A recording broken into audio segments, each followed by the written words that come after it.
La commune d'arrondissement de Yaoundé 4e fait le point sur l'exécution de son budget à mi-parcours et trace de nouvelles perspectives. Réunis en session ordinaire ce jeudi, les conseillers municipaux ont examiné les avancées, les contraintes rencontrées ainsi que les priorités à engager pour améliorer la réalisation des investissements publics. Plus de détails dans ce compte rendu que signe Edizan et Marie-Duchel-Bela.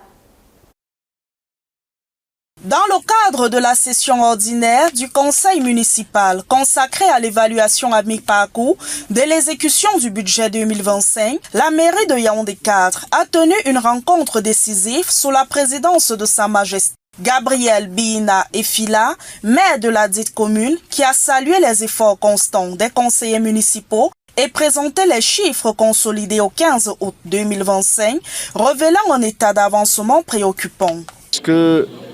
Quand on parlait de 5,8 milliards, ça c'est le budget. Or le budget n'est pas une réalisation. C'est pour ça que j'ai rappelé tantôt même aux conseillers municipaux sur les promesses que je leur avais faites au cours de l'exercice 2024, puisque nous devrions atteindre en termes de réalisation, nous devrions dépasser les 5 milliards. Malheureusement, on n'avait atteint que 4,7 milliards. Ça c'est les réalisations. Parce que le budget est une chose, mais la réalisation est une autre. Vous pouvez budgétiser 10 milliards et vous n'arrivez à ne réaliser que 1. Des données qui traduisent une exécution budgétaire timide en décalage avec les ambitions du plan de campagne 2025 qui met l'accent sur le développement des infrastructures, l'éclairage public et l'assainissement urbain. Bien, il est vrai, c'est une loi qui est prometteuse pour l'avenir.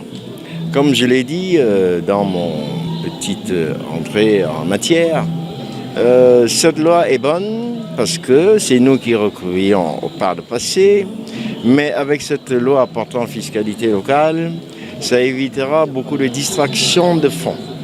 Donc nous ne pouvons qu'être heureux, être contents de notre maire. Et c'est un maire qui a été toujours à l'écoute des populations, à l'écoute des conseillers municipaux. Vous n'avez qu'à voir tout ce qu'il a fait comme réalisation. Donc pour les délibérations, nous les avons votées. Pour la première, il y avait un certain nombre de questions à poser. Nous les avons posées et il a donné la réponse qu'il a donnée. Et nous sommes plus ou moins satisfaits.